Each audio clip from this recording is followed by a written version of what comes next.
কেমন লেগেছে? তবে খেয়ে নাও। বাড়িতে থাকা কয়েকটি উপকরণ দিয়ে আজকে এই স্পঞ্জি কেকটা বানিয়ে নিচ্ছি। তবে এটা আজকে আমি আমার বাড়িতে বানাচ্ছি না, আমার জায়ের বাড়িতে বানাচ্ছি। প্রথমে আমি 3টে ডিম নিয়ে নিয়েছি। ডিমটাকে সুন্দর করে ফাটিয়ে নেব। গ্লাসে ফাটাবে, তবে সুন্দর ফেটে যাবে ডিম।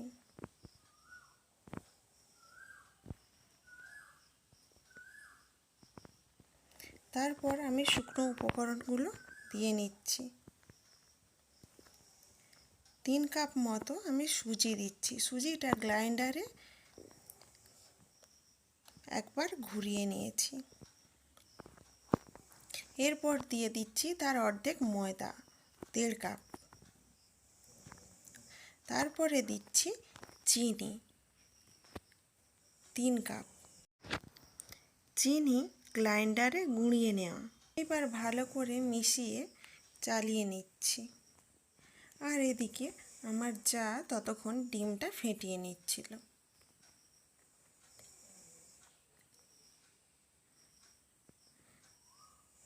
ভালোভাবে আমি চাইলে নিয়েছি।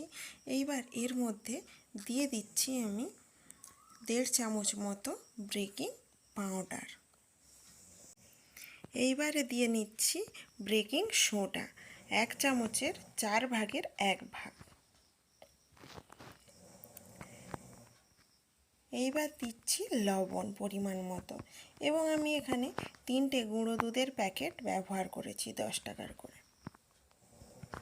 ভালোভাবে মিক্সড করে নিচ্ছি। ও কোনো রকম এসেন্স না থাকায় আমি এটা এলাইচি ফ্লেভারের করে নিয়েছি। এলাচ দানাকে গুঁড়ো করে দিয়ে দিয়েছি।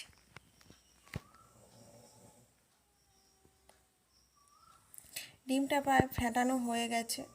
এইবার এর মধ্যে ডিম দিয়ে দিচ্ছি।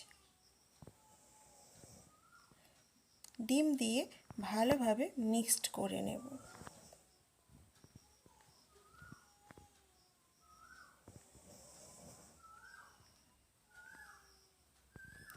আমার বাড়িতে কোনো রকম লিকুইড দুধ ছিল না, তাই আমি 2 কাপ মতো জল অ্যাড করে ভালোভাবে আবারও পেস্ট বানিয়ে নিচ্ছি।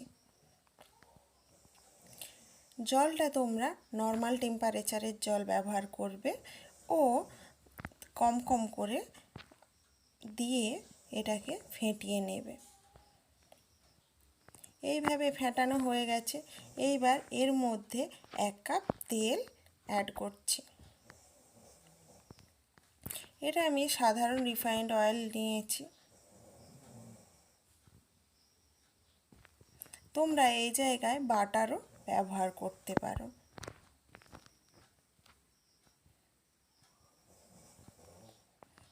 আবারও ভালোভাবে ফেটিয়ে নিচ্ছি।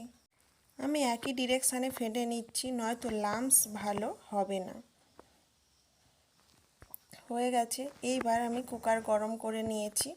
গরম করে এর মধ্যে অয়েল ব্রাশ করে দেবো। অয়েল ব্রাশ কোনো রকম ছিল না আমার কাছে, তাই আমি হাত দিয়েই এটাকে করে নিয়েছি। এর ওপর ময়দা কোটিং করে দেব, যাতে কেকটা সুন্দরভাবে উঠে আসে। ভিডিও ভালো লেগে থাকলে লাইক, শেয়ার, কমেন্ট করতে ভুলো না। আর নতুন বন্ধু হলে প্লিজ প্লিজ প্লিজ সাবস্ক্রাইব করে দিও। ভিডিও কেমন হয়েছে তা কমেন্ট করে জানিও। প্রায় আমার ময়দা কোটিং হয়ে গেছে। এইবার এর মধ্যে একটা পেপারকে গোল করে নিচে কেটে দিয়ে দেব, যাতে না কেকটা পুড়ে যায়। সেটা তোমরা চাইলে ঘরের সাদা পেজও ব্যবহার করতে পারো। আমি বাড়িতে থাকা সাদা পেজ ব্যবহার করে নিয়েছি। তারপরে আমার ব্যাটারটা আমি দিয়ে দিচ্ছি কেকের।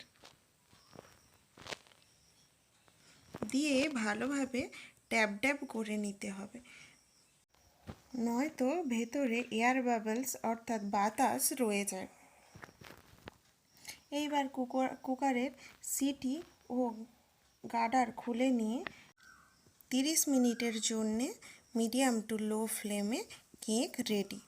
তারপর আমার যা ছুরির সাহায্যে এইভাবে কেটে নিয়েছে।